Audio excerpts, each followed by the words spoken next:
Hai, aku Yui. Selamat datang di channel Yui Yurika.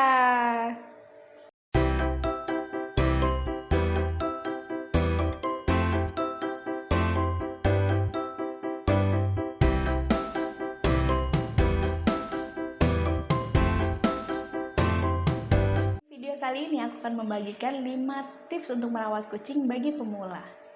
Kenapa sih aku membuat video ini? Karena ada beberapa teman, partner, sahabat, tetangga yang menanyakan kepada aku gimana sih cara merawat kucing atau enggak, mereka ingin memelihara kucing tapi bingung untuk apa-apa aja yang harus dibutuhkan. Nah, sementara itu aku memiliki 5 ekor kucing dewasa dan 4 ekor kucing kitten. Ada baiknya juga aku membagikan informasi ini kepada kalian yang ingin atau yang mau merawat kucing-kucing bagi pemula. Tanpa berlama-lama lagi, yuk kita langsung ke pembahasannya. Yang pertama, pemberian makan. Biasanya aku memberikan mereka makan 2 kali sehari, yaitu pada pagi hari dan malam hari. Tepatnya sekitar sebelum aku berangkat kerja jam 8 pagi dan setelah pulang kerja jam 7 malam. Pasti bakalan ada yang nanya, kenapa sih kak kok dikasih makannya 2 kali sehari gitu? Karena kita biar nggak repot untuk selalu membersihkan box pasirnya. Kalau seandainya kita kasih makan mereka kebanyakan, mereka pasti akan BAB-nya tuh banyak dan selalu di beberapa tempat gitu. Yang kedua, biar mereka juga selalu ada keinginan untuk minum. Bagi kucing-kucing ras, apalagi yang jenisnya bulunya panjang, itu harus banget mereka minum, banyak minum.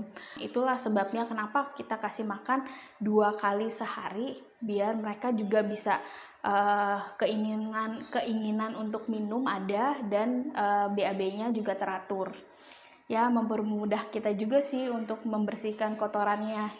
Untuk takar pemberian makannya sendiri, aku memberikannya 1 cup kayak gini. Jadi 1 cup ini tuh sekali makan dan per kucing.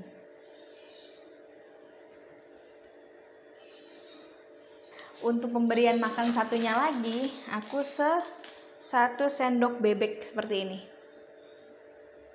Ini merupakan 2 jenis makan yang berbeda. Kalian bisa lihat sendiri, ini yang biasa, yang merek-merek biasa. Nah, ini yang merek-merek untuk kucing yang urinary. Nanti di video berikutnya aku akan menjelaskan kenapa sih kok aku kasih makannya jenisnya berbeda. Yang satu yang urinary, yang satunya lagi yang makanan biasa. Ini 1 cup untuk makanan biasa.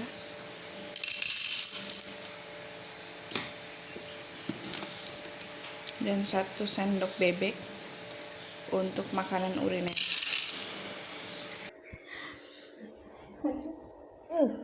Duduk. Nah, terus tangan dulu. Nah, gini.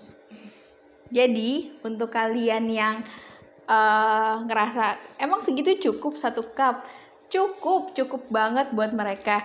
Buktinya aja dia bisa segede gini dalam cuman sekap doang mereka makan. Mereka seberat ini dan segede gini. Gak kebayang ya kalau misalnya kita kasih makan 3 kali sehari, segede apa mereka. Ya Nacho ya. Nah, ini salah satu kucing jantanku yang dewasa, namanya Nacho. Kalian bisa lihat tuh, gede banget ya. Hai kakak-kakak, aku Nacho. Yang kedua, menyediakan air.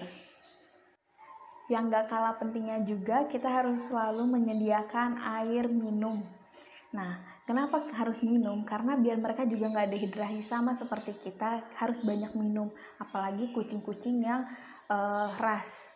Kalau yang ras itu cenderung lebih sering dehidrasi. Jadi bagi kalian yang punya kucing ras, harus menyediakan air minum yang matang. Air minum juga sebaiknya diganti 2 kali sehari. Sama saat kita pemberian makan, kita juga harus mengganti airnya. Dan juga harus menggunakan air matang. Kenapa harus air matang? Biar mereka juga nggak meminum atau memakan bakteri-bakteri yang dari air mentah.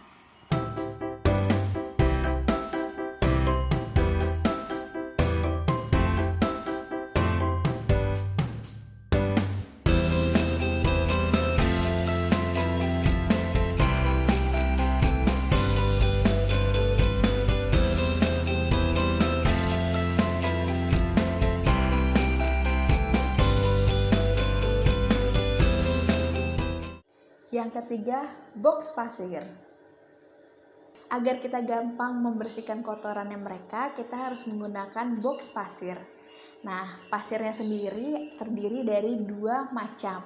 Yang pertama, pasir gumpal, yang kedua, pasir kerikil. Kalau aku sih lebih prefer untuk memilih pasir gumpal, karena kita gampang untuk membersihkannya. Kalau misalnya pasirnya itu udah terkena pup atau pipisnya mereka, dia akan mengeras dan memudahkan kita untuk membersihkannya. Sedangkan kalau pasir yang kerikil itu lebih kayak dia basah tipenya. Jadi kalau misalnya kena pipisnya kucing atau enggak pupnya, dia enggak akan mengikat jadi keras, malahan dia jadi lebih basah jatuhnya.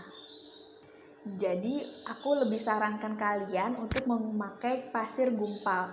Di samping itu juga pasir gumpal memiliki beberapa aroma sih, seperti aroma kopi, aroma apel, aroma lemon, dan masih banyak yang lainnya. Tinggal kalian pilih di pet shop terdekat. Yang keempat, bermain. Sama seperti kita manusia, kucing pun juga memiliki rasa ingin bermain. Jadi, bagi kalian yang sudah memiliki kucing atau hewan peliharaan lainnya, kalian harus menyempatkan diri untuk bermain dengan mereka. Sekaligus kita membangun bonding sama mereka. Dengan kita mengajak mereka bermain, itu membuat kita tidak stres juga, dan kucingnya pun juga tidak stres juga, dan kitanya juga lebih sehat karena kita bergerak dan mereka pun juga bergerak. Oh iya, jangan selalu kandangin mereka karena mereka juga butuh kebebasan untuk mengeksplor daerah rumah kalian. Kasian juga sih ngelihat mereka yang hanya di kandang, diem, tidur tanpa aktivitas yang bermakna. Contohnya kita aja selama pandemi ini aja di rumah aja juga bosen kan. Begitu juga mereka yang cuma di kandang aja pasti juga bosen. Jadi jangan sering-sering kandangin mereka ya. Yang kelima, komitmen. Dalam memiliki hewan peliharaan apapun itu, mau anjing, kucing, burung, atau reptil atau apapun itu, kalian harus memiliki komitmen. Jangan pas mau enaknya aja disayang-sayang, giliran mereka sakit kalian biarin gitu aja, kasihan. Dan kita juga harus menerima konsekuensinya. Misalnya kayak seperti kucing itu hobinya nyakar-nyakarin barang-barang. Contohnya aku sendiri kayak tas, terus pinggiran-pinggiran tempat tidur, terus udah gitu yang baju dimain-mainin, yang suka diberantak-berantakin barang-barangnya, ya itu sudah termasuk dari konsekuensi memiliki kucing gitu. Jangan menyalahkan kucingnya seperti itu, tapi ya itu sudah konsekuensi yang harus diterima.